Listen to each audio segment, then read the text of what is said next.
They say time heals everything, but no one ever told Olivia Carter that some scars don't disappear. They simply learn how to breathe inside us. In the heart of Tennessee, between wooden porches and quiet nights, scented with sweet tea and old promises, Liv rebuilt her life from the ground up.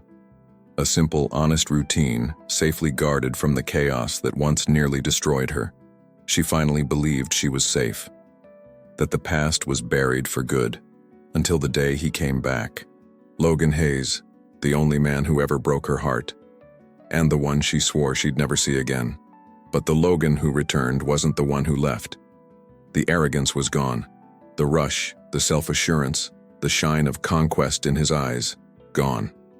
What remained was weight, regret, and something she never expected to find again in him: transformation. That afternoon, standing in the middle of town, Liv felt the world slow down when her eyes met his, and in that moment, something inside her whispered a truth she didn't want to hear. Some returns don't happen by chance. They happen when God decides the story isn't over yet. Stay until the end. Because this story proves one thing: sometimes the man who once hurt you is the same man God transforms to love you the right way. Subscribe for more stories of redemption and second chances. The first time Liv saw Logan again, it felt like the air left Main Street. She was leaving the little bakery with a to-go cup of coffee, the bell above the door still ringing behind her. The late afternoon sun painted the storefronts gold, and the usual small-town sounds, a truck rolling by, someone laughing across the street, suddenly went muffled. He was just there on the other side of the road, one hand on the hood of a dusty pickup like he needed it to stay upright. For a second, Liv thought her mind was playing tricks on her, dragging ghosts back from years ago. But ghosts don't breathe that heavily, don't swallow like they're trying not to choke on their own history. And ghosts don't look at you like that, with eyes that say, "I know exactly what I broke." She could have turned around and gone back into the bakery, could have pretended she never saw him, let the door swing shut and hide her behind warm bread and small talk. Instead, her feet rooted to the sidewalk like the old oak tree out by the church parking lot. Her fingers tightened around the cardboard cup until the lid bent, a thin line of coffee spilling onto her skin. The sting on her hand felt almost merciful compared to the punch in the chest. He hadn't crossed the street yet, but his presence had. It was standing in front of her, breathing in her space. The past, it seemed, didn't always knock softly. Sometimes it just showed up in broad daylight. Logan watched her like a man who had rehearsed this moment in his head 1,000 times and still felt unprepared. He took a step off the curb, then stopped, like he was waiting for a green light that didn't exist. His shoulders were broader than she remembered, but somehow he looked smaller. Not in size, but in the way his confidence used to fill a room and now barely filled his own frame. The Logan who left town wore ambition like armor. This one wore exhaustion like a second skin. His flannel shirt was wrinkled, his boots dusty, and there was a faint tremor in his jaw. Whatever life he'd been living out there, it hadn't been kind. "Olivia," he finally said, her full name falling awkwardly off his tongue. Nobody called her Olivia here, not anymore. Not since he left. In Willow Creek, she was just Liv, the girl who worked double shifts and still brought pie to church socials.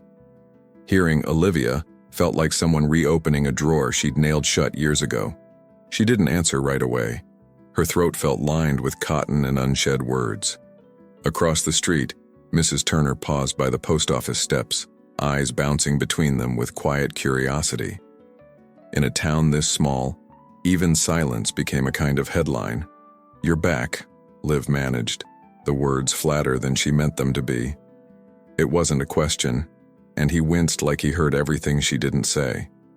For years she'd imagined what she would tell him if he ever showed up again. Every version had been sharp, clean, full of sentences that ended with her walking away stronger. Now, standing in front of him, her carefully scripted speeches evaporated like fog in summer heat. All that remained was the raw, simple truth. He was here, and it hurt. The hurt felt fresh, and that made her angry at herself most of all. "Yeah?" he said quietly, glancing down for a second before meeting her eyes again. "Didn't think I had the right to, but I came back anyway."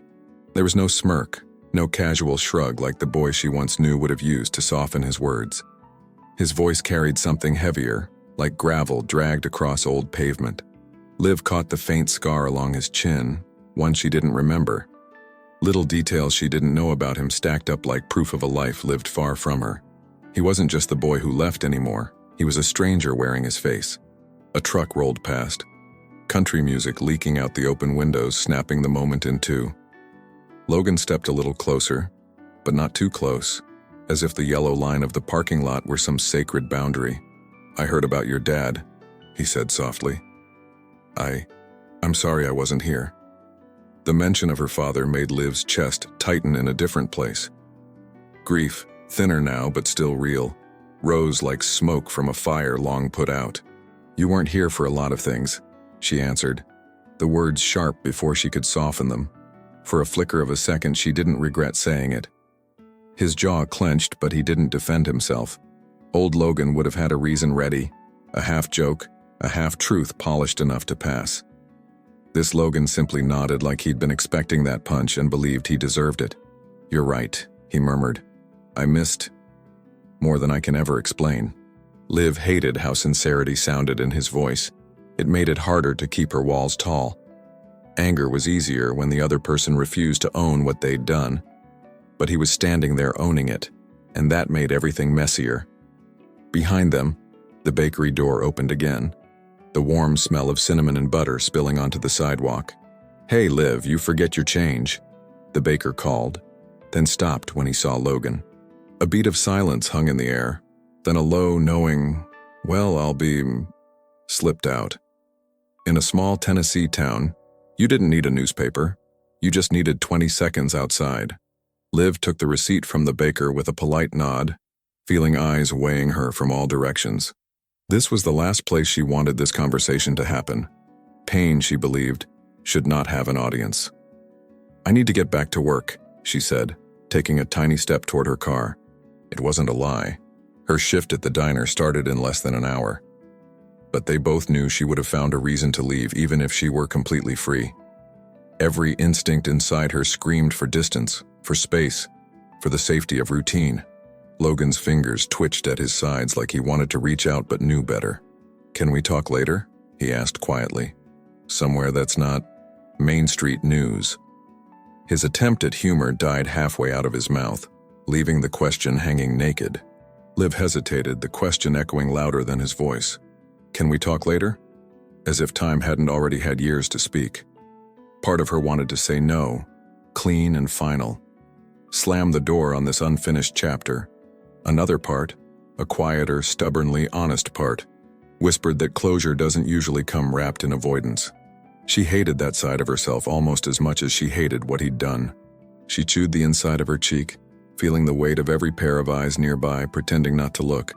"Maybe," she said at last, the word tasting like compromise and caution. "That old porch at the Carter place still standing?"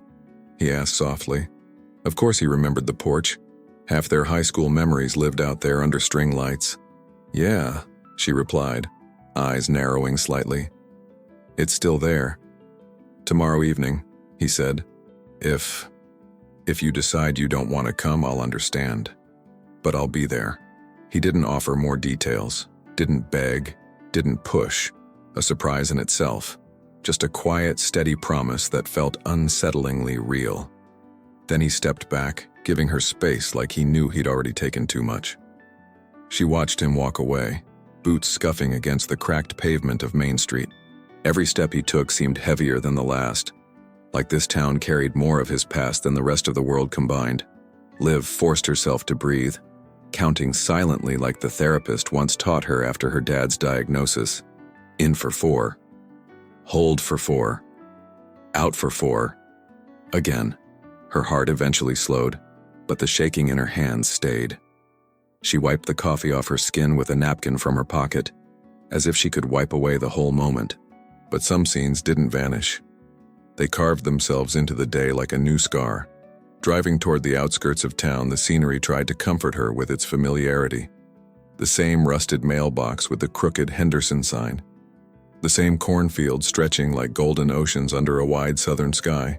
The same church steeple in the distance. a white finger pointing stubbornly toward heaven. This place hadn't changed much since he left. She was the one who'd had to. She'd learned how to pay bills, fix leaky sinks, sit alone in hospital waiting rooms. She'd learned how to become her own safety net. When she pulled into the gravel driveway of the old Carter house, the crunch under her tires sounded strangely loud. The porch wrapped around the front like open arms, paint chipped but still standing proud. Her father used to say, "This porch has seen more life than most folks do in a lifetime. First steps, first arguments, first goodbyes. This place held them all like a keeper of secrets." Liv killed the engine and sat in the silence, hands still wrapped tight around the steering wheel. She could already see tomorrow night in her mind, Logan standing there like another ghost. The thought made her stomach twist in knots she thought she'd already untied. Inside the house, the air smelled faintly of lemon cleaner and old wood. Framed photos lined the hallway, holding versions of her that didn't know yet how deeply people could leave. Her father's face smiled from almost every wall, as if keeping watch over his girl. "Hey, Dad," she whispered automatically, dropping her keys in the bowl by the door. Talking to him had become as natural as breathing even after he was gone. "You'll never believe who I saw today," she murmured, voice cracking on the last word. "I'd say you were right about him, but I'm not sure what right means anymore." She moved into the kitchen and set her half-empty coffee on the counter. The late afternoon light filtered through the curtains, painting everything in muted gold. There were bills to sort, dishes to rinse, a uniform to iron for her shift at the diner. A whole list of ordinary things begging to be done, promising distraction. Liv clung to them like floating pieces of wood in a storm. Sometimes survival didn't look heroic. It looked like washing dishes and showing up on time. Even when your heart felt like it was standing in the middle of Main Street, still staring at the past. By the time she parked behind the diner and tied her apron around her waist, she'd rehearsed 100 versions of "I don't care" in her head. The familiar buzz of the neon sign and the clatter of plates grounded her somewhat. "Evening, Liv," Earl called from his usual corner booth, tipping his cap. "Hey, honey, you look like you saw a ghost," her coworker Marlene said with a raised brow. "In a way I did," Liv replied, forcing a small smile as she grabbed her notepad. Marlene whistled low, already guessing. "Well, bless your heart. This town never lets the past stay buried, does it?" Liv wished just for once that it would. She moved between tables on autopilot, refilling sweet tea and taking orders for fried chicken and mashed potatoes. Her body knew this dance by heart, even when her mind was miles away. Every time the bell above the diner door rang, her shoulders tensed before she could stop them. She half expected him to walk in, sit at the counter, and turn the whole place into a stage. He didn't. The night passed like any other Thursday with tired families and truckers passing through. Still, his shadow sat at the edge of her awareness, refusing to leave.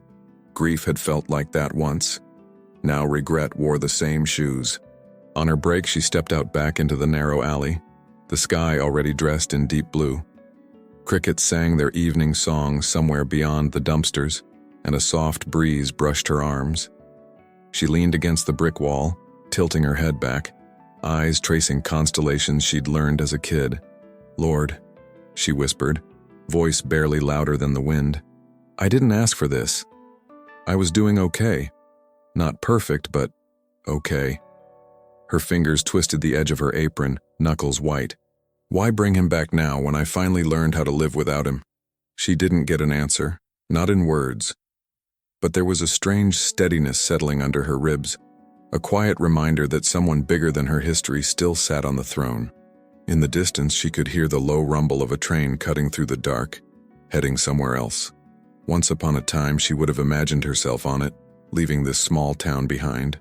Now her roots felt too deep in this Tennessee soil to just walk away. Logan, though. Logan had always been the one who left, and somehow, against all odds, he had chosen to come back. When her shift ended, and she finally drove home under the wide southern sky, the town felt different. Not because the streets had changed, but because her story had quietly shifted by one unexpected chapter. Tomorrow evening, at her family porch, a man she once loved would be waiting. A man who carried pieces of her history and cracks of his own. She could skip it, pretend she forgot, choose safety over closure. Or she could show up and face the past with both hands open, even if they shook. As the porch light came into view, Liv knew one thing for sure. Whatever she chose, nothing about her life would stay exactly the same. The morning after seeing Logan felt heavier than most. Liv woke before sunrise. The sky still washed in deep indigo, the kind of quiet that usually soothed her. But today, the silence hung thick, as if the walls themselves were holding their breath. She sat on the edge of her bed, toes brushing the wooden floor, grounding herself in the familiar chill. The porch meeting he asked for hovered in her thoughts like a question she didn't want to answer. She rubbed her temples, remembering the way he said her name, Olivia, like no time had passed. And that hurt in a way she didn't have words for. The smell of coffee drifted through the kitchen as she poured herself a mug. Her hands trembled just enough to make the spoon clink against the ceramic. She steadied herself, inhaling the warm scent, hoping it might settle the storm inside her chest. Outside, the Tennessee morning unfolded in slow, steady breaths. Roosters crowing, a neighbor's truck starting. Ordinary sounds that reminded her she had a life now, one built without him. She leaned against the counter and whispered to the empty room, "Why now?" But the house, faithful as always, kept her secrets and stayed silent. By the time she reached the Carter porch, the sun had risen completely, bathing everything in gold. She paused and looked at the old wooden railing, the chipped paint, the swing her father built. Memories lived here, both soft and sharp, tucked between every board. This porch had witnessed the beginning and ending of her first love, and now it might witness something else. Her stomach tightened at the thought. She gripped the railing until her fingers ached, grounding herself in something solid. Then she exhaled and forced herself to step inside the day. At the diner, the morning rush gave her a temporary escape. Coffee refills, sizzling bacon, orders of biscuits and gravy. Routine wrapped around her like a shield. "Morning, Liv." Regulars chimed, unaware of the battle running under her skin. Marlene nudged her playfully during a lull between tables. "You sure you're okay? You're quieter than a church mouse." Liv managed a tight smile. "Didn't sleep well, that's all." It wasn't a lie, but it wasn't the truth either. Some wounds didn't bleed, but they pulled at her all the same. Meanwhile, across town, Logan walked into the hardware store with hesitant steps. The bell above the door jingled harshly, a stark contrast to the tension inside him. Old Mr. Whitaker lifted an eyebrow the moment he saw him. "Well, look what the cat dragged back." Logan offered a humble nod. "Just fixing some things at the place I'm renting." "What broke?" the old man asked, though his tone suggested he already suspected the answer was deeper. "Everything," Logan almost said. But he kept that truth quiet. Instead, he picked up tools he barely recognized, trying to build a life he wasn't sure he deserved. He paid in silence, feeling the weight of eyes on him as he left. A small town didn't easily forget, and it forgave even slower. People remembered the boy who left Olivia Carter without explanation, and the whispers had begun already. Still, Logan walked with purpose, because shame had carved enough space in him. He wouldn't let it guide his steps anymore. He had come back for a reason he hoped wouldn't run from him again. But he also knew Liv didn't owe him anything, not even a conversation. He whispered to the wind, "Just give me a chance to show her." Back at the diner, Liv carried plates to a booth of tourists passing through Willow Creek. Their chatter blended with the classic country song playing softly from the jukebox. Her movements were smooth, practiced, but inside she was unraveling thread by thread. Every time she set down a plate, her mind returned to Main Street, to the way Logan looked at her. A stranger with familiar eyes. A man who carried regret like a second breath. She didn't want to care about any of it, but old wounds didn't always obey logic. When her shift ended, she lingered by the back door, unsure whether to go home or hide somewhere no one could find her. The porch meeting loomed ahead like a storm cloud on the horizon. She hated how much space it took up in her mind. Just when her resolve faltered, her phone buzzed, a text from her friend Katie. "Game night at my place tonight? I made banana pudding." Liv exhaled slowly.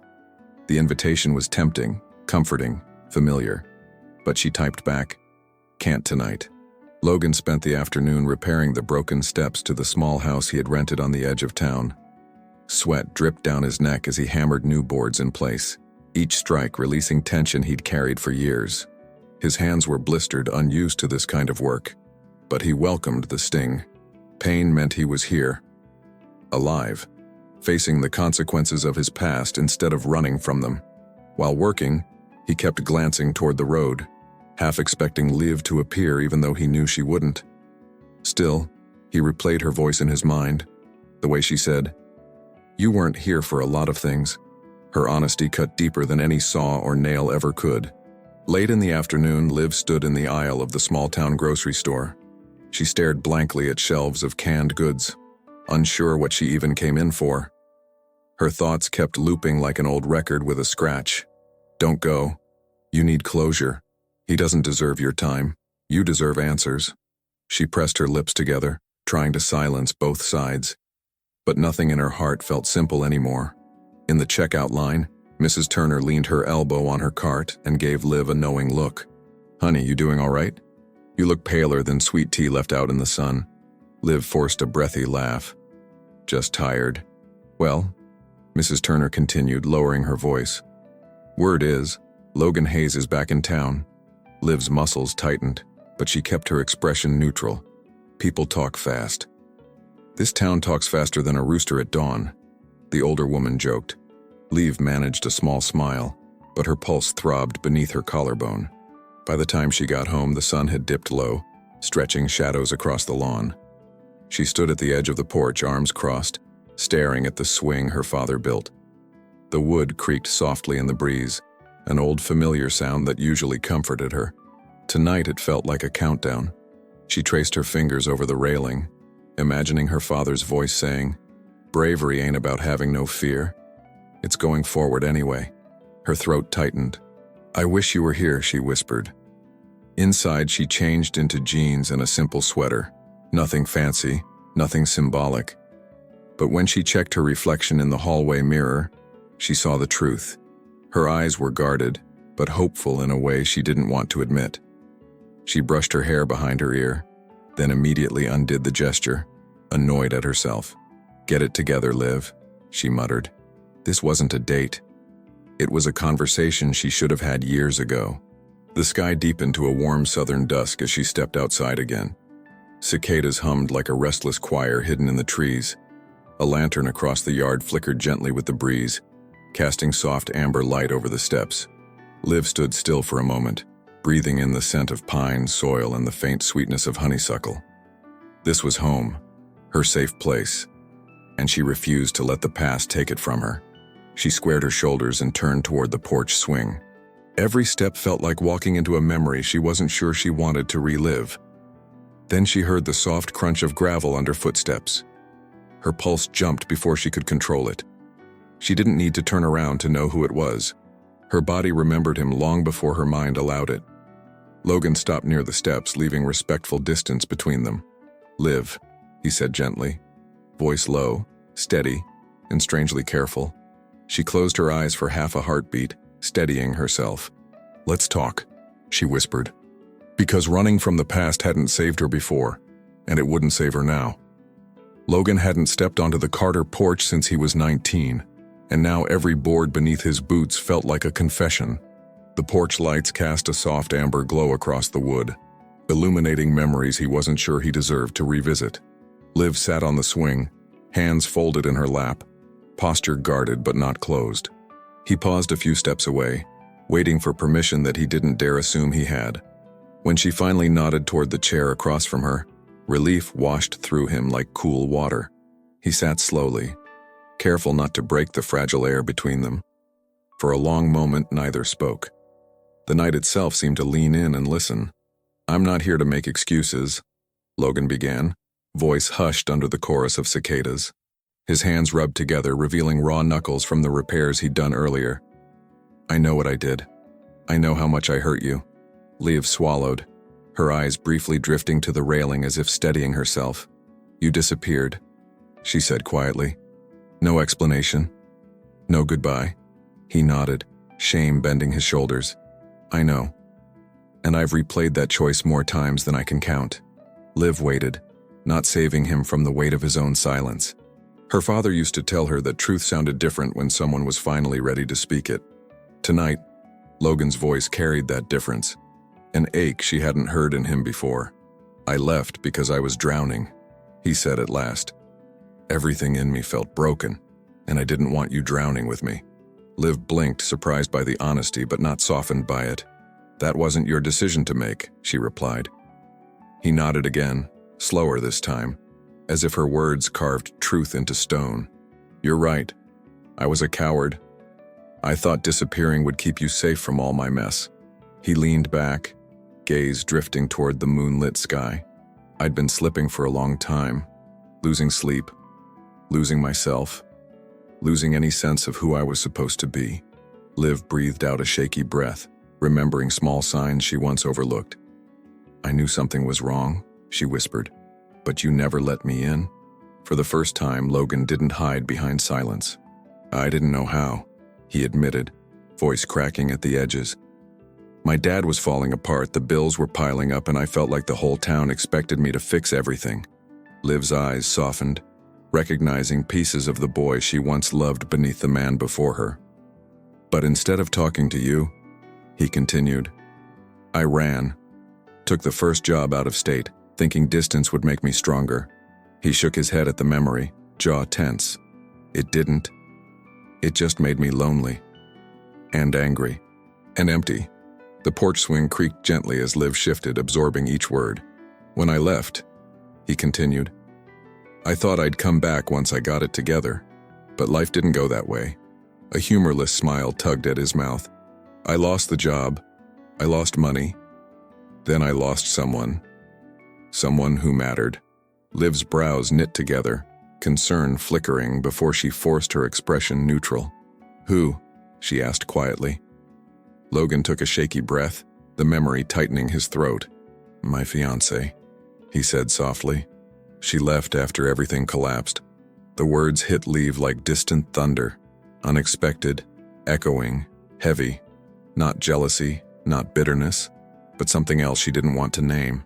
And that, Logan added, made me finally look in the mirror and see the man I had become. A man chasing fixes instead of facing wounds.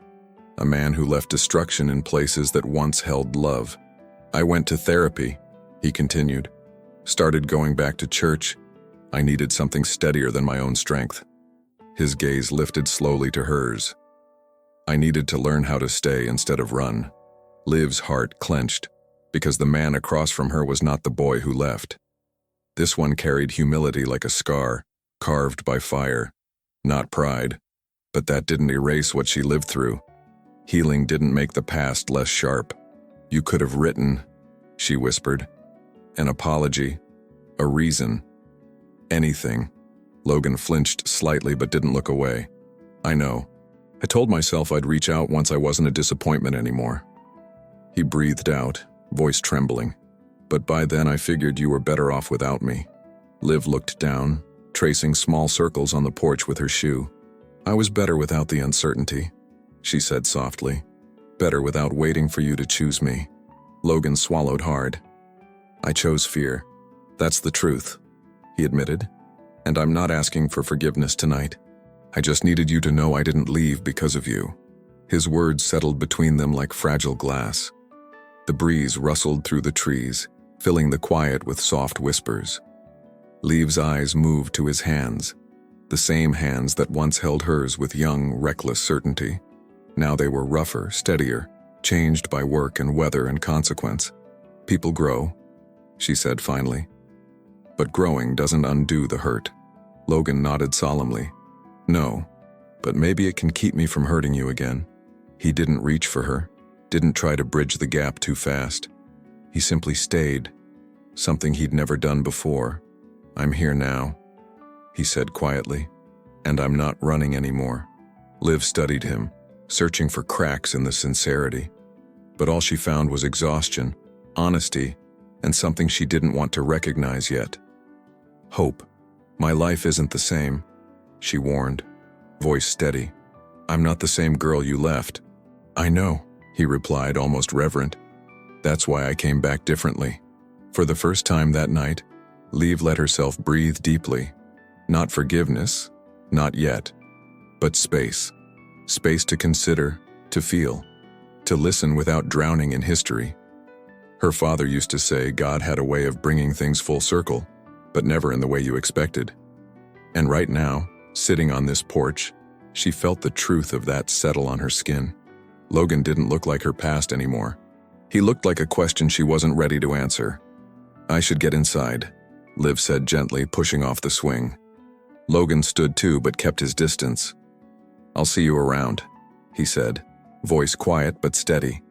She nodded, hand brushing the railing as if drawing strength from its old wood. As she opened the door, she glanced back once, just once. And in his eyes, she saw not expectation, but gratitude. For a conversation he'd been waiting years to have. When the door clicked shut behind her, Liv leaned against it, breath trembling out of her lungs. She pressed her fingertips to her lips, stunned by the mix of emotions swirling inside her. Fear, relief, sadness, curiosity. Something new. Something warm trying to break through the cracks she had spent years sealing. She walked softly to the window and peeked through the curtain. Logan was still there on the porch steps, head bowed, looking like a man praying for guidance. And though she didn't know what came next, Liv couldn't deny one truth anymore. The man who returned was not the one who left. The next morning brought a softness Liv didn't expect. Sunlight slipped through the kitchen curtains in gentle ribbons, painting the table in warm gold. She moved slowly, aware of her own thoughts in a way that felt unfamiliar. Last night's conversation lingered not like a wound reopened, but like a door cracked just enough to let air in. She poured coffee, watching the steam curl and twist as if trying to tell her something. "I'm not ready," she whispered to herself. But even she could hear the hesitation in her own voice. At the diner, the regular crowd filled the booths with chatter and clinking forks. Liv moved between tables with practiced ease, though her mind kept drifting back to the porch. "Morning, sweetheart," Earl greeted, tipping his hat as she refilled his sweet tea. "You look lighter today," he remarked with a curious grin. Liv nearly dropped the pitcher. "Do I?" Yep, like a burden loosened its grip. She forced a smile, not trusting herself to answer. Across town, Logan stopped by the old church before heading to work. The wooden pews creaked under his weight as he sat in the quiet sanctuary. Sunlight streamed through stained glass windows, scattering colors across the floor. He bowed his head, not out of habit but out of hunger. He needed strength he didn't yet have. "God," he whispered, the word fragile but sincere. "Help me do this right. Help me not hurt her again." He closed his eyes, letting the stillness settle into his bones. For the first time in years, peace didn't feel impossible. Later, Logan found himself painting the front porch of the small house he rented. The brush strokes were slow, deliberate, the kind of work that quieted loud thoughts. His phone buzzed with a message from an unknown number. He wiped his hands on his jeans before picking it up. "You left your jacket on the porch last night. It's hanging on the rail." Logan read the message twice, a surprised smile tugging at his mouth. It wasn't warmth, but it wasn't cold either. It was a bridge. Liv regretted sending the message as soon as she hit send. It felt too familiar, too soft, too much like a crack in the wall she spent years reinforcing. But she couldn't lie. Seeing his worn denim jacket draped over her porch rail made something in her tighten. Memories flashed. Him tossing that jacket over her shoulders during late-night walks as teenagers. She closed her eyes, inhaling deeply, grounding herself before her shift resumed. "This doesn't change anything," she murmured, but some part of her wondered if it already had. At lunch break, Liv slipped outside behind the diner, where a small garden grew wild near the alley. She leaned against the brick wall, listening to the hum of cars on the highway. Marlene joined her, sipping sweet tea from a mason jar. "You've been quiet," Marlene observed gently. "Just thinking," Liv said, twisting the hem of her apron. "About Logan?" Marlene asked with the bluntness only a southern woman could make sound kind. Liv froze, then sighed. "Maybe. A little. Men like that?" Marlene said, shaking her head. They come back carrying storms. Liv stared at the ground, tracing patterns with her shoe. Maybe he's changed, she murmured before she could stop herself. Marlene raised her brows. Has he shown you that? Liv thought back to the conversation on the porch. The honesty, the humility, the sorrow. He's trying, she admitted. And that scares me more than if he wasn't. Meanwhile, Logan stopped by Whitaker's hardware for nails and sandpaper. Mr. Whitaker eyed him over the counter with his usual gruff curiosity. Heard you talk to Liv, the old man said, pretending to arrange tools. Logan stiffened but nodded. Yeah, we talked. Whitaker grunted. Don't break that girl again. The warning wasn't angry, just deeply protective. Logan swallowed hard. I don't plan to. By late afternoon, the Tennessee sky stretched wide and blue, dotted with drifting clouds. Liv drove home with the window slightly open, letting warm air brush her face. Her thoughts tangled, looping between past pain and present uncertainty. When she pulled into her driveway, she noticed something different. The porch rail, the one that had been loose for months, was fixed, secure, steady. No warning, no credit taken. Logan's jacket was gone too. She stood there in silence, feeling something shift under her rib cage. Acts of service were louder than apologies, her father always said. Liv brushed her fingers over the newly tightened screws, the smooth, freshly sanded wood. This was quiet work, intentional work, done when no one was watching. She hated how much it affected her. She hated even more how much she didn't hate it. Why does he have to make everything complicated? She whispered. Inside, Liv tried distracting herself with chores, sweeping floors, folding laundry, sorting mail, but nothing could drown out the echo of the small things. The repaired rail, the text, the softness in his voice. She finally set the laundry basket down and sank onto the couch, the weight of it all pressed on her chest, not painful, but undeniably present. She wasn't falling, but she was remembering, and remembering was its own kind of hazard. As evening settled in, Logan walked the edge of Willow Creek's main road, letting his thoughts drift. The town smelled like grilled corn and honeysuckle, familiar in a way that tugged at old wounds. He passed by the church, by the schoolyard, by the places where he and Liv once carved foolish dreams. His steps slowed when he reached the small wooden bridge over the creek. He leaned on the railing, staring at the rippling water. God, he said softly, don't let me ruin this chance. His voice trembled with something like hope. Liv stepped outside at sunset, the sky fading into pastel shades of lavender and gold. She stood on the repaired porch rail, arms folded loosely as she watched the world quiet around her. Fireflies blinked through the yard, appearing like scattered stars. She closed her eyes, letting the warm breeze wash over her. And then she whispered something she hadn't said in years. Maybe people really can change. The admission left her breathless. Just then her phone buzzed. She looked down to see Logan's name, but not a call. A message. Thank you for listening last night. I know I didn't deserve that kindness. Liv stared at the words, her heartbeat quickening. She typed a reply, deleted it, typed another, erased that too. Finally, she settled on, "Good night, Logan." Logan read her message while sitting on his porch steps, a slow smile forming. Not hope, not yet, but a beginning. He leaned back, looking up at the night sky, feeling lighter than he had in years. The stars above Tennessee seemed brighter tonight, as if affirming something quietly. He whispered a small prayer into the dark. Help me be steady, Lord. And for the first time, he believed he could be. Inside her house, Liv set her phone face down and pressed a hand over her heart. Not to calm it, but to acknowledge it was waking up in places she thought were long dead. She curled into her couch, letting the softness cradle her. She wasn't ready to trust him. She wasn't ready to forgive, but she was ready to see. And that alone changed everything. The storm rolled into Willow Creek before dawn, heavy clouds bunching low over the Tennessee hills. Liv woke to the rumble of thunder shaking the windows, the kind that made the whole house hum. Rain slapped against the roof in fierce, steady drums, drowning out the usual morning sounds. She pushed herself out of bed slowly, feeling the weight of exhaustion from too many thoughts, too little sleep. Storms always made her uneasy since her father passed. They brought back nights spent in hospital rooms praying for calm. She wrapped a sweater around her shoulders and stood at the kitchen window. The world outside looked blurred, swollen with water and memory. Across town, Logan was already on the road, heading to his new construction job. His windshield wipers fought against sheets of rain as he muttered, "Of all days." But work didn't pause for weather, not in this town. He tightened his grip on the wheel, squinting past the fogging glass. A flash of lightning illuminated the curve ahead, and that's when he saw it. A silver car pulled off to the shoulder, hazard lights blinking weakly. His heart dropped.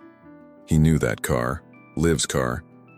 He slowed immediately, pulling up behind it, tires skidding slightly on wet gravel. Rain pounded on his truck as he jumped out, jacket pulled over his head. He jogged to her window and tapped twice, urgency tightening his breath. Liv rolled it down halfway, her face pale but composed. "It just died," she said, voice shaking slightly. "Battery, maybe. Or the engine. Are you okay?" Logan asked, leaning down so rainwater dripped from his hair. She nodded, though her fingers gripped the steering wheel like it might anchor her. He glanced at the dark road stretching behind them. Barely a car in sight, storm still raging. "You shouldn't stay out here," he said. "Let me help." Liv hesitated, her pride ready to protest. But the thunder's roar swallowed any objection she had. "Fine," she whispered. "Just don't get yourself struck by lightning." Logan managed a tight smile and popped the hood, bracing himself against the storm. Water streamed down his face, soaking through every layer of clothing. He checked cables, connections, anything obvious, but the engine sat silent, stubborn. Lightning split the sky again, so bright it painted his silhouette silver. "It won't start," he finally said, closing the hood with a heavy thud. "You'll need a tow, but not in this weather." Liv exhaled shakily, frustration knotting her shoulders. "Come on," he added gently. "Get in my truck. It's safer." She looked at him through the rain, conflicted, heart pounding harder than the storm. Something about trusting him, even in a small, necessary way, unbalanced her. But staying alone on a flooded road felt foolish. She grabbed her purse and stepped out into the rain, letting him guide her with a steady hand. The moment his palm touched her back, her breath hitched. Old instincts, old memories, old wounds, all rising like waves. Inside the truck, the heater hummed softly as warmth spread through the cabin. Liv shivered from the cold and from nerves she couldn't name. Water dripped from Logan's hair onto the seat, darkening the fabric. "I'm sorry about your car," he said quietly. "It happens," she murmured, staring out the window at the storm. "But I hate feeling stranded." He nodded slowly. "I know that feeling too well." As he drove them toward town, the wipers swiping frantically, Liv stole a glance at him. His jaw was tight with concentration, but his hands were steady on the wheel. He navigated the flooded patches with a calm she didn't expect. "Thank you for stopping," she said, her voice gentle but sincere. "Liv," he replied softly, "I would never leave you on the side of the road." The simplicity of the sentence hit deeper than he intended. She looked away quickly, afraid he might see the flicker in her eyes. When they reached her house, the storm still raged, shaking the branches of the old oak. Logan parked in front and turned off the engine. For a moment, neither moved. The cab thick with unspoken things. "I'll walk you to the porch," he said, reaching for his jacket. "You'll drown out there," she protested. He smirked softly. "I've survived worse." And before she could argue, he was already outside. Liv followed, the rain instantly soaking through her clothes. They ran to the porch, feet splashing through puddles, breathless when they reached cover. Thunder cracked overhead, echoing through the valley. Liv pressed a hand to her chest, steadying her heartbeat. Logan watched her for a moment, expression gentle beneath the storm's roar. "You sure you're okay?" he asked again. This time she didn't answer right away. She stared out at the sheets of rain falling like silver curtains across her yard. "Storms make me nervous," she admitted quietly. "My dad always stayed up with me when I was little, said storms were just God rearranging the sky." Logan's features softened, sympathy blooming in his eyes. "I didn't know that," he said. "There's a lot you didn't know," she replied, not angry, just honest. He nodded. "I'd like to if you let me." Liv turned toward him, taking in the rain dripping from his hair, the soft rise and fall of his chest. There was something steady in him tonight, something she didn't expect to feel this soon. "You fixed my porch rail," she murmured. He blinked, surprised. "Yeah, I noticed it was loose." "You didn't say anything. You didn't need thanks. You needed a safe porch." Her breath trembled. Sometimes healing came disguised as small actions. A long silence stretched between them. Not uncomfortable, but fragile. Thunder rumbled again, but Liv didn't flinch this time. Logan stood just inches away, close enough that warmth radiated from him despite the soaked clothes. He lowered his voice, almost afraid to break whatever moment this was. "I'm not trying to rush anything," he said. "I just want to be steady this time." Liv swallowed hard, the words sliding into places she'd kept locked. "Steady," she repeated softly. He stepped back then, giving her space she hadn't asked for but appreciated. "I should let you get dry," he said, half turning toward the steps. But before he walked away, she spoke. "Logan?" He faced her again, eyes catching the porch light. "Thank you for being there today." The sincerity in her voice nearly undid him. "You don't have to thank me," he murmured. But Liv shook her head. "I do. People show who they are in storms."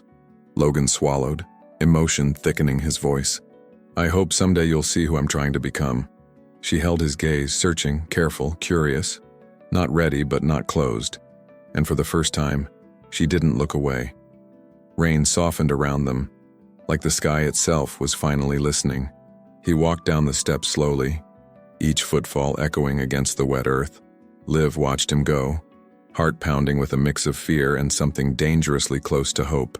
The storm eased to a gentle drizzle, the valley exhaling relief. She lingered on the porch long after he drove away, replaying every word, every look, every fragile shift. Her father once said light finds broken places first.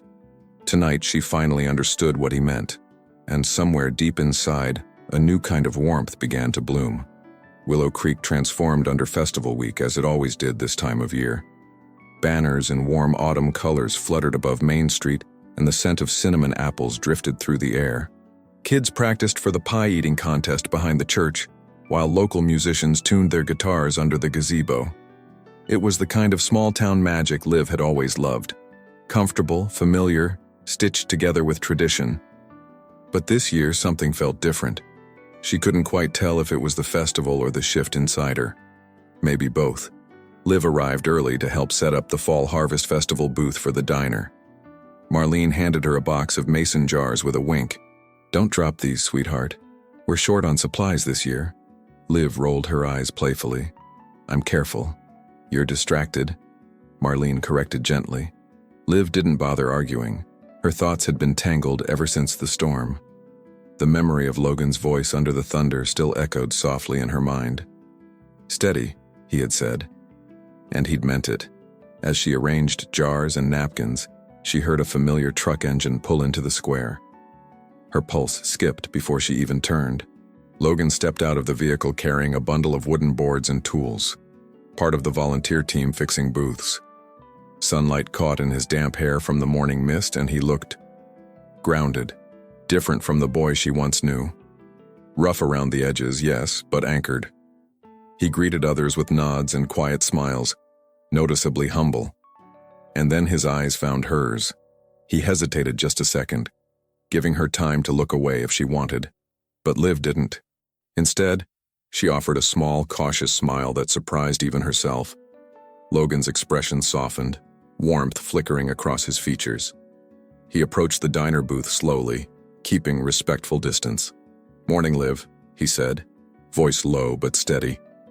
"Morning," she replied, trying to sound unaffected, failing just a little. Marlene elbowed her with a not-so-subtle grin. "Well, look who the storm blew in again," she muttered. Liv glared at her, but even she couldn't hide the tiny spark of nervousness dancing beneath her ribs. Logan pretended not to hear, though a faint smile tugged at one corner of his mouth. "I can fix that loose board on your booth," he offered gently. Liv nearly asked why he was being so helpful, but she already knew. Actions, not promises. He was proving something without pushing. She stepped aside as he knelt to repair the board, focused and methodical. The rhythmic tap of his hammer blended with the hum of festival preparations around them. Liv watched him work. The steady movement, the careful precision, the quiet humility. Not showy, not performative, not trying to impress. Just a man doing what needed to be done. Her chest tightened unexpectedly. She wasn't prepared for how deeply that simplicity moved her. When he finished, Logan rose and wiped his hands on a rag. "That should hold," he said, nodding toward the newly reinforced board. Liv ran her fingers across the smooth edge, surprised by the sudden flutter in her stomach. "Thank you," she murmured. He nodded once, an unspoken, "You don't owe me anything," in his eyes. Before she could say more, the festival coordinator waved him over for another task. Liv exhaled slowly, steadying herself against the booth. An hour later, Liv carried a tray of sweet teacups to the gazebo, weaving through crowds of families. But halfway there, her sandal caught on a loose brick. The tray tilted, drinks wobbling dangerously. Before disaster struck, a hand shot out, steadying the tray from below. Liv gasped, glancing up. Logan stood there, close enough that she could feel the warmth radiating from him. "You okay?" he asked, voice barely above a whisper. Her breath hitched. "Yeah, just clumsy today," she managed, cheeks warming. He held the tray a moment longer, making sure she had it firmly before letting go. "You've never been clumsy," he said softly, an old memory slipping out. Liv's heart twisted at the familiarity, painful and comforting all at once. She stepped back slightly, needing space she didn't fully want. "Thanks," she whispered. That afternoon, the festival officially opened, filling the town square with music and laughter.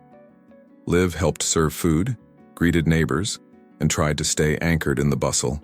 But her attention kept drifting to Logan, fixing fences, lifting crates, helping an elderly woman carry her pies.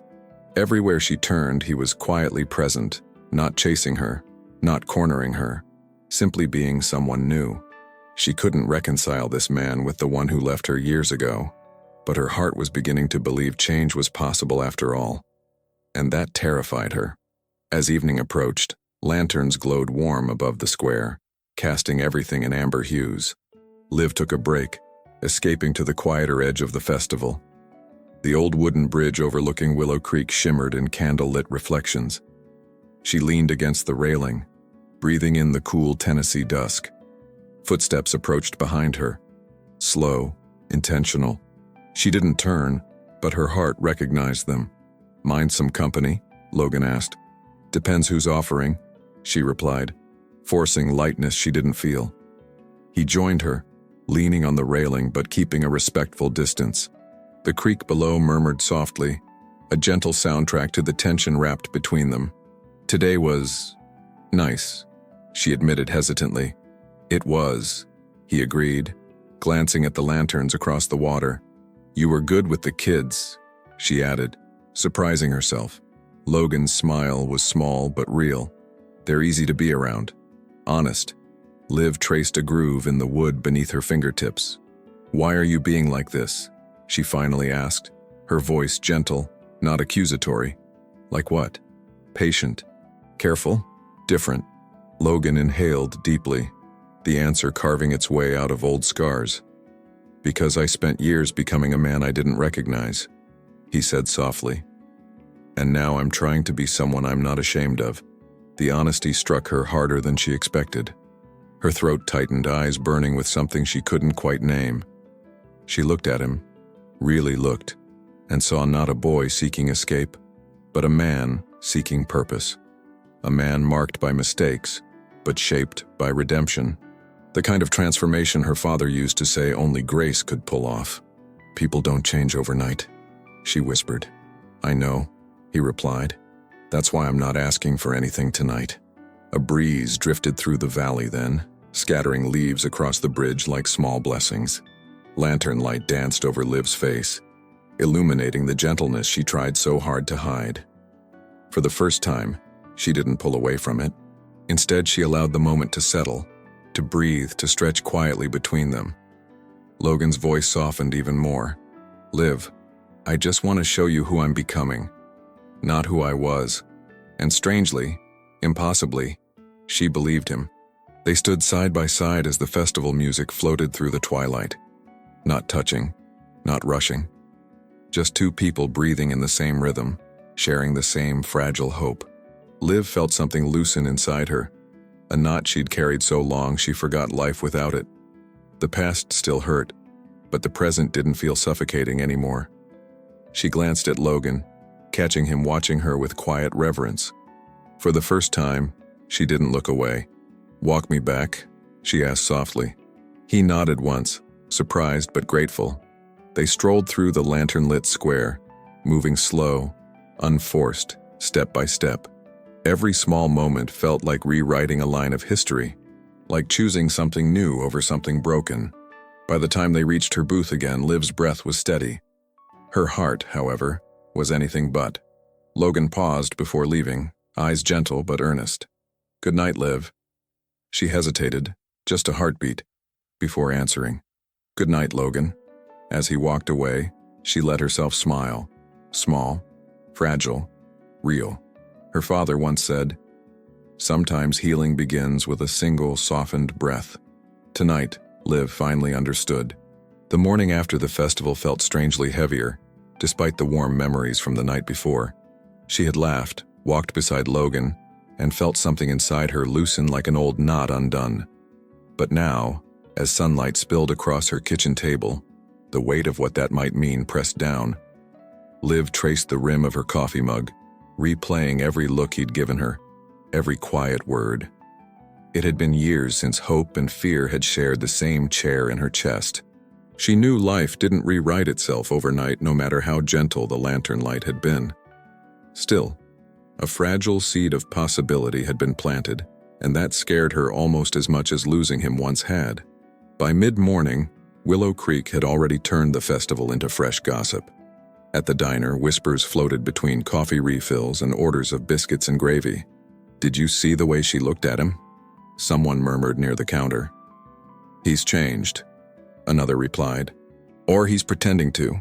Hard to tell with men like that." Liv tried to tune it out, focusing on refilling sweet tea and delivering plates. But every mention of Logan's name pulled at her attention like a loose string. In a town this small, hearts rarely got the privacy they needed. During the lull between breakfast and lunch, two women slid into a booth by the window. Liv recognized them, Debbie and Carla, longtime residents who knew every story twice. She approached with a smile, pen ready, but paused when she heard Logan's name again. "I heard he left town back then because of some trouble with the law," Debbie whispered. "Yeah," Carla added, leaning in. "My cousin in Nashville said he nearly got arrested over that mess with his dad." Liv's hand froze midair, the words stinging like sleet against bare skin. "What mess?" she asked before she could stop herself.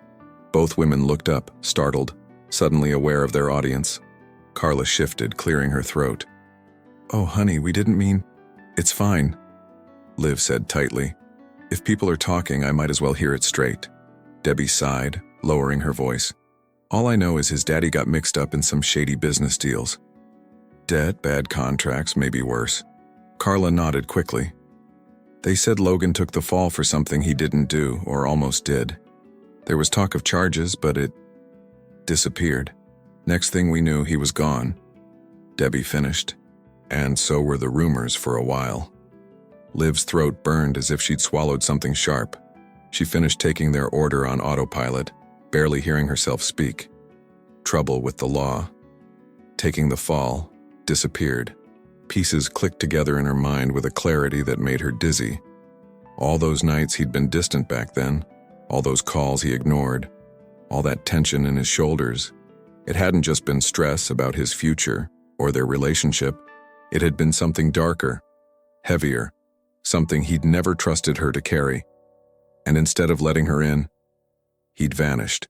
When her shift ended, Liv didn't go home right away. Her car seemed to drive itself toward the small rental house at the edge of town. Gravel crunched beneath her tires as she pulled into Logan's driveway, heart pounding fast. He was outside sanding a wooden step, sawdust dusting his jeans and boots. He looked up when he heard her, surprise flickering into cautious hope. "Hey," he said, wiping his hands on a rag. "Wasn't expecting. We need to talk." She cut in, her voice steady but tight. He straightened, reading the storm in her eyes instantly. "Okay," he replied carefully, nodding toward the small porch. "Out here?" She nodded once, crossing her arms as a shield. For a moment, the only sound was the distant chirp of birds and the soft scrape of sandpaper he'd dropped. "People are talking," Liv began, every word measured. "About why you really left." She watched his face closely as the color drained from it. "What did they say?" he asked quietly, jaw tightening. "That your dad was in trouble," she answered. "Debt, shady deals, that you almost got arrested taking the fall for something." Logan closed his eyes for a beat, exhaling slowly like a man finally caught by a wave he'd been outrunning. "So it's true?" Liv pressed, hurt sharpening her tone. "You were going through all of that, and you didn't tell me anything?" His gaze lifted to hers, full of raw regret. "Yes," he said. "It's true. And no, I didn't tell you. I should have." He sank down onto the porch step, motioning silently for her to sit if she wanted. She stayed standing, fingers digging into her own elbows. "My dad got in deep with a contractor out of Nashville," Logan began, voice low. "Bad loans, fake paperwork, cutting corners he didn't want anyone in town to see." Liv's chest tightened. She'd always known his father was complicated, but never like this. When it all caught up, they threatened to drag the family through court. They wanted someone to blame. His eyes went distant, haunted, and I was stupid enough to think I could be that someone. "They came after you?" Liv asked, her voice barely a whisper. "Not with cuffs," he said, "with deals. If I signed this, testified that, took responsibility for mistakes, they'd go easier on my dad." He laughed bitterly at the memory. "I was young and desperate. I thought I could save him, save our name, save you from being tied to a mess like that." "Save me?" she repeated, stunned. "By leaving me without a word?" He winced, but didn't look away. "In my head, walking away was protecting you. In reality, it was just breaking you." Her eyes shimmered, not with softness this time, but with a mixture of anger and sorrow. "Do you have any idea what that did to me?" she whispered. "I thought I wasn't enough. I thought I was the problem, that loving me was too heavy, too much." Logan's shoulders sagged, every word carving deeper into him. "I know that now," he said. "I couldn't see it then. I was drowning in my own shame." She shook her head slowly, wiping at a tear she refused to let fall. "You didn't just carry your pain. You handed me silence and called it sacrifice." He swallowed hard, throat working as he forced himself to keep going. "The charges never stuck," he continued. "The contractor cut losses and moved on. My dad almost lost everything anyway." "And you?" she asked. "What did you lose?" He let out a humorless breath. "You. My home. Any sense of who I was supposed to be." He rubbed a hand over his jaw, eyes clouded. "I tried to build a new life. Got engaged to someone who didn't know who I used to be." The word engaged hit Liv like a slap. Her breath caught, eyes widening. "Engaged?" He nodded slowly, guilt heavy in his gaze. "It didn't last," he said quickly. "She left when everything fell apart. When she realized I was still half here, half somewhere else." "Somewhere else?" Liv repeated hollowly. "You mean here?" He didn't bother denying it. "I thought I could just move on," he admitted. "But I never stopped thinking about you. About this town. About the porch I left empty." Her chest ached with a new kind of hurt, one layered over the old. "So while I was here learning how to live without you," she said, voice shaking, "you were promising someone else forever." He flinched, shame flushing his cheeks. "It wasn't fair to her," he said. "Or to you. I was a broken man trying to use a new life as a bandage." "And you think telling me this now is supposed to help?" she asked, tears finally spilling over. "No." he answered honestly. "I think telling you now is the least I owe you. The truth, even if it ruins any chance I have left." Her silence was louder than any accusation. It wrapped around them like a cold wind. Liv turned away, staring out at the open field beyond his small house. "Do you know what my dad told me the night you left?" she asked softly. Logan shook his head, too afraid to speak. He said, "Sometimes people run not because you're unlovable, but because they don't know how to stay." She blinked hard, a tear sliding down her cheek. "I spent years believing that. I forgave you in my head 100 times without ever hearing your side." Her voice broke. "And now I'm supposed to make peace with the fact that you ran and tried to replace me? You were never replaceable," Logan said, his voice hoarse. "I know that sounds cheap now, but it's the truth. Every time I tried to build something new, it cracked around your absence." He leaned forward, elbows on his knees, hands clasped tightly. "I came back not because I'm lonely," he added. "I came back because God wouldn't let me stay asleep in the life I'd built on lies." His eyes shone with unshed tears he refused to hide. "I needed to confess all of it, what I did, what I didn't do, how badly I failed you. Even if it means you never want to see me again." The sincerity in his voice burned through her like sunlight on snow, harsh and revealing. She wanted to scream, to cry, to tell him he had no right to walk back in with truth after years of silence. She also wanted to curl up and weep for the boy who'd been handed more weight than he knew what to do with. Both desires collided inside her, leaving her breathless.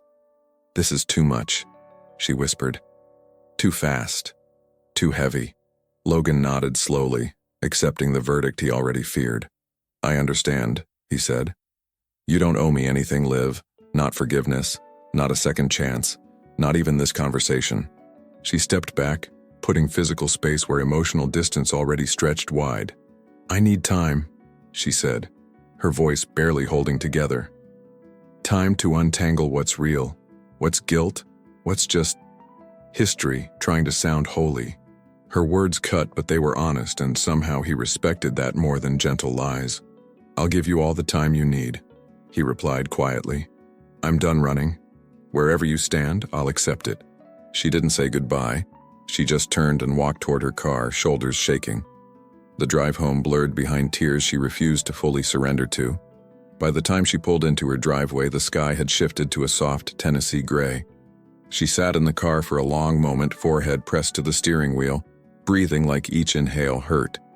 Inside the house, the quiet felt sharper than usual. Her father's photos watched from the walls like witnesses to another chapter she hadn't asked for. Liv dropped her keys in the bowl and sank onto the couch, finally letting the tears fall freely. "Lord," she whispered, voice cracking, "what am I supposed to do with all of this?" She didn't get an answer in words. No booming voice, no sudden revelation. But as she sat there, shaking, a memory surfaced. Her dad reading scripture on stormy nights, saying, "Truth hurts before it heals, baby girl. Lies numb before they kill." She wiped her cheeks, replaying Logan's confession in her mind. Not the parts that shattered her, but the parts that sounded like a man refusing to hide anymore. He was still flawed, still messy, still responsible for years of her pain. But he was also standing in the light now, not ducking behind shadows. And that, she knew, mattered to the God she trusted. That night, Liv knelt beside her bed like she hadn't done in a long time. She clasped her hands not out of ritual but desperation. "God," she whispered, staring at the worn wood floor. "If his change is real, show me. If it's just guilt dressed up as redemption, protect me. Guard my heart. Guard my future." Her voice softened. "And if there's a story you're still writing here, give me the courage to read it even if I'm scared." When she finally crawled into bed, exhaustion dragged her quickly towards sleep. But one thought hovered over her like a fragile promise. The truth had nearly destroyed what little trust remained between them. Yet somewhere beneath the wreckage, something stubborn refused to die. Not love, not yet, but possibility. The kind of possibility only God could breathe into bones that once felt dry. Logan had finally stepped into the light of what he'd done. Now it was her turn to decide whether she would shut the door completely or leave it cracked just enough for redemption to find its way through. The next morning came softly, as if the Tennessee sky knew her heart couldn't handle another storm. Golden light seeped through Liv's curtains, warming the room with a quiet gentleness. She lay in bed longer than usual, staring at the ceiling, replaying Logan's confession in pieces. Some fragments hurt so much they made her chest tighten. Others revealed a man who had been breaking silently while she had been breaking loudly. It felt impossible to reconcile both truths at once. But life, she knew, wasn't built on simple answers. Sometimes it was built on the tension between what hurt and what healed. By mid-morning, Liv forced herself out of the house, needing the cool air to clear her thoughts. She walked to the edge of Willow Creek where the river shimmered beneath the early sun. The water moved steadily, unbothered by rocks in its way, flowing around them, not fighting them. Her father once told her that faith worked the same way. It didn't erase obstacles. It taught you how to move through them. God, I need your clarity, she whispered, voice barely audible, because right now everything feels tangled. The breeze brushed her cheek like an unseen reassurance. Back at his small rental house, Logan hadn't slept much. He sat on the porch steps, elbows on his knees, hands clasped tightly as if holding himself together. He kept replaying Liv's face when he told her the truth, the disappointment, the grief, the disbelief, but also something else, something fragile that looked like understanding. He didn't dare name it hope yet. Hope was too sacred to mishandle. Instead, he prayed the same prayer he'd repeated for months. Make me a man who doesn't destroy what he loves. He spent the morning working on small repairs around the house, using his hands to quiet his mind. Hammer strikes echoed through the yard, steady and rhythmic. The physical work grounded him in a way words never could. No lies, no excuses, no running. Just responsibility, one nail at a time. At noon, he paused to drink water, staring out at the open field beyond his home. A simple life. A humble life. A life he had never known how much he needed until he returned. By afternoon, Liv knew she needed answers, not from Logan, but from the one she trusted most. She drove to the old church on the hill, the place where her father used to take her on quiet Sunday evenings. The sanctuary was empty, sunlight cutting through stained glass windows and jewel-colored beams. She sat in the back pew, the wood creaking softly beneath her. Her breathing slowed, matching the hush of the holy space. She didn't have a rehearsed prayer, only the raw truth in her chest. Lord, show me what is true. She closed her eyes, letting silence do what words never could. Memories surfaced. Logan's laugh from years ago, his absence, her pain, his brokenness, his confession. Then other memories filtered in. The way he helped the elderly at the festival, the steady way he drove her home in the storm, the humility in his voice. Truth wasn't one-sided. It carried the whole story, not just the wound. Her father's favorite verse echoed softly in her mind. Be still and know that I am God. And in that stillness, a conviction settled. Gentle but sure. Not to forgive everything at once. Not to trust blindly, but to stay open. Meanwhile, Logan walked through town toward the hardware store, shoulders heavy but steps steady. He had made peace with the possibility that Liv might never let him close again. Sometimes redemption didn't restore relationships, it restored souls, and he was prepared for that, as painful as it was. But as he passed the town square, he heard someone call his name. Logan. He turned, breath catching. Liv stood a few feet away. She looked calm, though her eyes held shadows of everything they'd lived through. He wiped his palms on his jeans, heart pounding. Hi, he said softly. Can we talk? She asked, steady but gentle. He nodded immediately, but she motioned for them to walk instead of talk, standing still. They headed toward the river path, silence stretching comfortably between them. When they reached the overlook, she finally spoke. I'm not excusing what you did, she said quietly. And I'm not pretending the truth didn't hurt. Logan nodded, bracing himself for the ending he feared. But, she continued, I also see the man you're trying to be now. The man God is shaping you into.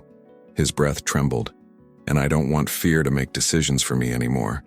Her eyes lifted to his. Or for you. He swallowed hard, voice rough with emotion. I never meant to replace you, Liv. I never meant to run forever. I know, she said softly. I believe you now. I didn't before, but I do now. Logan's chest tightened with relief so fierce it almost hurt.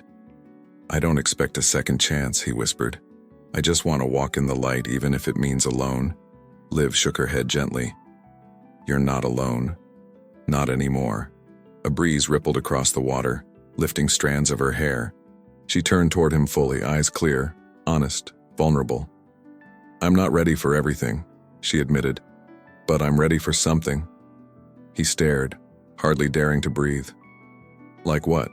A beginning, she said simply. Not a promise, not a declaration of love, but a beginning.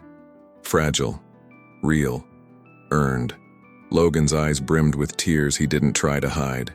Liv, thank you, he whispered. Don't thank me, she replied, voice warm but firm. Thank God you came back different. They stood there overlooking the river, carried by the quiet strength of what was forming between them. No grand gestures, no dramatic confessions, just two people choosing honesty over fear, faith over wounds, presence over running. Liv took a step closer, not touching but close enough to feel the shift in the air. Walk me home? She asked softly. Always, he answered, and this time, he meant it. As they walked back toward town, the late afternoon sun washed everything in a warm, golden glow. Every step felt lighter, every breath easier, as though the valley itself exhaled with them. Liv glanced at Logan, noticing how peace sat on him more naturally now. Not a perfect man, never that, but a humbled one, a transformed one. One she could picture in her future without her heart collapsing. And maybe that was its own kind of miracle. When they reached her porch, Liv paused at the bottom step. This doesn't erase the past, she said softly. I know, he whispered. But it rewrites the next chapter, she added. He nodded slowly, eyes warm with reverence. Then I'll write it with care, he promised. A promise she believed for the first time. Liv stepped onto the porch, but before she went inside, she turned back. Logan? He lifted his head, breath catching. I'm glad you came back, she said. Even if it took everything falling apart first. Emotion washed across his face like sunrise. I'm glad you're letting me try, he replied. They shared one last, lingering look before she slipped inside. Inside her living room, Liv pressed a hand to her chest. Not out of fear, but peace. A peace she hadn't felt in years. She whispered a soft prayer of gratitude, knowing the road ahead wouldn't be easy, but it would be honest. And maybe, just maybe, beautiful. Outside, Logan walked away slowly, a smile tugging at his lips. For the first time in years, he felt the weight of his past lifting, and the promise of a redeemed future waiting. And so their story didn't end on the porch where everything broke. It continued on the river path in whispered prayers and slow steps toward healing. Not a perfect ending, but a redeemed beginning. One shaped not by running, but by returning. Not by pride, but by grace. Not by fear, but by faith. And faith, Liv knew now, could make room for love again. The following weeks unfolded like a slow, tender sunrise over Willow Creek. Nothing between Liv and Logan was rushed. Every gesture, every conversation, every silence carried the gentle weight of something finally allowed to breathe. They walked through town together, sometimes talking honestly about the past, sometimes simply sharing the sound of the river. The pain didn't vanish overnight, but it transformed from an open wound into a memory being cared for. Liv learned that trust doesn't return all at once. It comes back in pieces, small but real. And Logan was there for every single one. Day after day, presence after presence, proof after proof. He kept helping at the church, fixing neighbors' fences, volunteering with the youth festival, not to impress Liv, but because he finally understood the kind of man he wanted to be. A man who stayed. A man who carried his own truth with humility. A man who rebuilt instead of simply apologizing. And watching him closely, Liv began to see change not as a performance, but as a fruit, something that only grows with time, roots, and honesty. One Sunday afternoon, she found him painting the railing of the town playground. He lifted his face and smiled, tired, sincere, steady. "You didn't ask anyone for help," she teased, folding her arms. He shrugged. "No one helped when I was the problem. Now I get to be part of the solution." His answer struck Liv with an unexpected tenderness. She walked up to him, took the paintbrush from his hand and said, "Then let's finish it together." For weeks they shared moments just like that.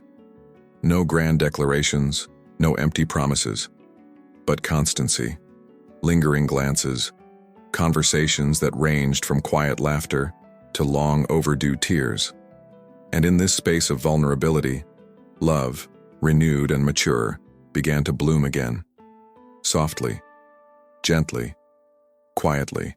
One late afternoon, Liv invited Logan to the place that held more of their past than anywhere else, the old barn on the Carter property, where they used to meet as teenagers. The sun dipped behind the hills, casting golden and rose tones through the slats in the roof. A soft breeze stirred fine dust into the air, sparkling like floating embers. There, in the place where everything had begun, and where everything had broken, she knew it was time to close one chapter, and maybe, just maybe, open another. "Do you remember this place, Winnie?" she asked, her voice low and almost shy.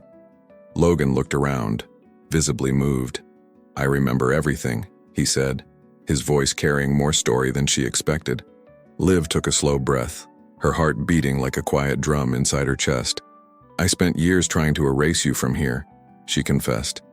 "But every time I tried, it felt like God planted something new in the empty space." Logan stepped closer, careful, reverent, as if approaching something holy. "And now?" he asked softly. "What do you feel now, Liv?"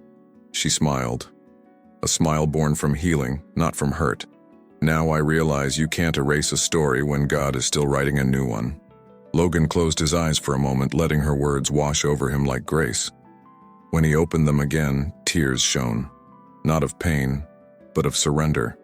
"Liv," he whispered, "I never asked for another chance because I didn't think I deserved one, but I promise I'll honor it if you give it."